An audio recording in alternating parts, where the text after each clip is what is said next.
محبت کے ساتھ ڈاکٹر مصباح الدین اظہر کو آواز دے رہا ہوں کہ تشریف لائیں اور اپنی بات رکھیں. ڈاکٹر مصباح الدین اظہر.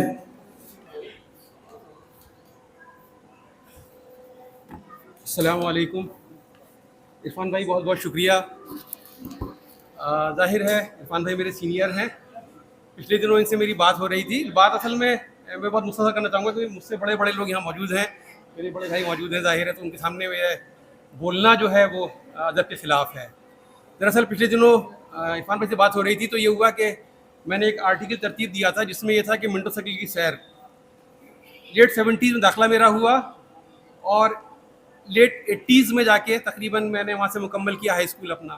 تو اس دور کی کچھ چیزیں جو میں نے یاد تازہ کری تھی, چاہتا تھا کہ میں پورا پڑھ کے سناؤں, لیکن ظاہر ہے لکھ کے تو لایا تھا, بہت لمبا ہے. صرف اتنا کہوں گا کہ ظاہر ہے کہ اس 70s کو اگر ہم یاد کریں جو اس دور کے لوگ ہیں تو منٹو سائیکل کے کیا حالات تھے. جب ہم اپنی رہائش گاہ, مطلب میں بھمولہ میں رہتا ہوں, وہاں سے بدر باغ, عالم باغ, بیڑے کے بچے, شمشا مارکیٹ کے بچے ایک ساتھ اس قومی شاہراہ سے ہوتے ہوئے جب ہم لوگ چنگی تک آتے تھے اور چنگی پہ کھڑے ہو کے جب ہم اپنے اسکول کی جانب دیکھتے تھے, تصور کیجئے وہ سامنے جو اسکول کا گیٹ ہم کو دکھتا تھا اس کی پیچھانی پہ لکھا ہوا نام, اور سائڈ سے بلڈنگ نہ ہونے کی وجہ سے اس کے دونوں طرف کی جو دونوں دیواریں دکھتی تھیں تو ہم کو محسوس ہوتا تھا کہ شاید کوئی بزرگ, ایک علم کا سمندر, ایک ہم سے محبت کرنے والا لیکن اجنبی لگتا تھا, لیکن اپنی دونوں باہیں پھیلائے کھڑا ہے اور ہم سے کہہ رہا ہے کہ آؤ بچوں, میرے آغوش میں آؤ, میں تم کو اس دنیا کی عروج پر لے جانے کے لیے, تم کو ایک سلیقہ سکھانے کے لیے, تم کو تعلیم سے آراستہ کرنے کے لیے, تم کو دنیا میں سرخرو کرنے کے لیے, ایک نیا پیغام بتانے کے لیے, سماج میں کس طرح جیتے ہیں اس کے لیے دعوت دیتا تھا. اور ہم دیکھتے تھے کہ وہاں ایک بوڑھا چپراسی جس کا نام منظور احمد تھا, وہ ایک لاٹھی لیے کھڑا رہتا تھا, ہر بچے کو خوش آمدید کہتا. اگر بچے نیلی پتلون اور سفید شرٹ میں ہیں تو اپنے سے بائیں جانب جانے کا اشارہ کرتا, اور خاکی پتلون اور سفید شرٹ میں اگر ہیں تو اپنے سے دائیں جانب جانے کا اشارہ کرتا. ظاہر ہے وہ بوڑھا چپراسی جس کی نوکری سے بات کی تھی کہ وہ گیٹ پہ کھڑا رہے, صبح کو ہم کو خوش آمدید کہتا تھا, لیکن وہ صبح کا بجنے والا گھنٹا جس کو امام علی بجاتا تھا, اور وہ گھنٹا صرف ہم سے سرگوشی نہیں کر رہا ہوتا تھا بلکہ ہم سے کہتا تھا کہ آؤ میری جانب, آؤ میری طرف, میں تم کو ایک نئے عروج پر لے جانے کے لیے تیار ہوں. وہی بوڑھا چپراسی جو تم کو ہم کو خوش آمدید کہتا تھا, تھوڑی دیر کے بعد ہی اگر کوئی بچہ کلاس سے نکل کر اسکول کے گیٹ کی جانب جاتا تھا تو اس کو سختی سے منع کرتا تھا, تو وہی ایک ظالم سپاہی کی طرح ہم کو نظر آتا تھا. لیکن ہم کو ظالم اس لیے محسوس ہوتا تھا کیونکہ ہم تعلیم سے دور ہٹ کے اسکول سے بھاگ جانا چاہتے تھے, اور وہ چاہتا تھا کہ جس مقام کے لیے, جس ڈیوٹی کے لیے اس کو کھڑا کیا گیا ہے, یا تو وہ پوری ہو جائے یا جس چیز کے لیے ہمارے گھر والوں نے ہم کو بھیجا ہے ہم اس کام کو مکمل کر لیں.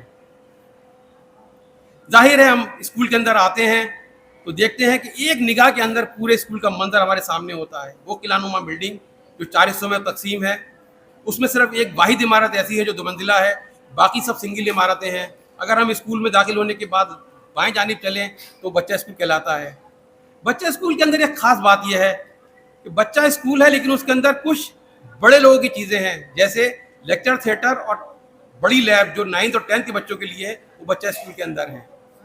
ظاہر ہے ایک چھوٹے ذہن کے اندر یہ بات سمجھ میں نہیں آتی ہے کہ آخر یہ بڑے چیزوں کا سامان بچہ اسکول میں کیوں رکھا گیا ہے. میری عقل نے جو سوچا وہ شاید یہ تھا کہ ہمارے اکابرین نے یہ کہا ہو کہ تم داخلہ تو یہاں لے رہے ہو, تمہاری منزل یہاں تک یہیں پہ آ کے ختم ہونی ہے, اور پھر اسی برابر والے گیٹ سے نکل کر تم کو دنیا میں جانا ہے.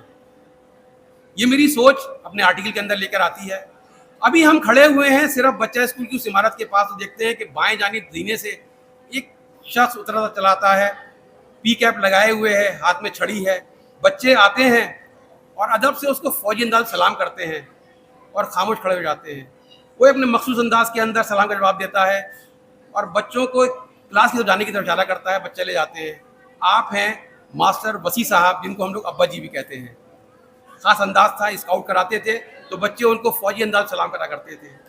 ابھی ہم ان کو رخصت کر کے رکے ہی ہیں تو دیکھتے ہیں کہ دوسری جانب سے سمیع صاحب ہاتھ میں اپنا ایک دفتری بیگ تھمالے ہوئے, پان کی گلوری منہ میں دبی ہوئی ہے, نیچی نگاہ ہیں, چلتے چلے آ رہے ہیں, بچے سلام کرتے ہیں تو آگے بڑھ جاتے ہیں سلام کا جواب دیتے ہوئے, انتہائی بے رخی کے انداز سلام کا جواب دیتے ہیں, لیکن ان کی جو مسکراہٹ ہے وہ بہت دل فریب ہے.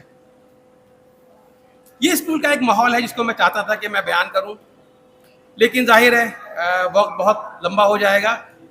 اور اسکول کے اندر جو ٹیچرس ہیں ان کا ذکر کیا ہے میں نے اس آرٹیکل کے اندر. اس آرٹیکل کا نام ہے منٹو سرکل کی سیر. انشاءاللہ بہت جلد آپ لوگوں کو یہ آرٹیکل جو ہے میرا تہذیب الاخلاق یا کسی دیگر میگزین میں پڑھنے کو مل جائے گا. میں عرفان بھائی کا شکریہ ادا کرتا ہوں کہ آپ نے مجھے موقع دیا اور اپنی بات میں نے جو میرے قلم سے یا میرے ذہن کے اندر آئی تھی میں اس کو رکھ سکا. بہت بہت شکریہ سر. ناظرین اگر آپ ہمارے تحریک پوائنٹ چینل پر نئے ہیں تو اسے سبسکرائب کریں, شیئر کریں اور ساتھ ہی اپنی قیمتی مشوروں سے ہمیں نوازیں.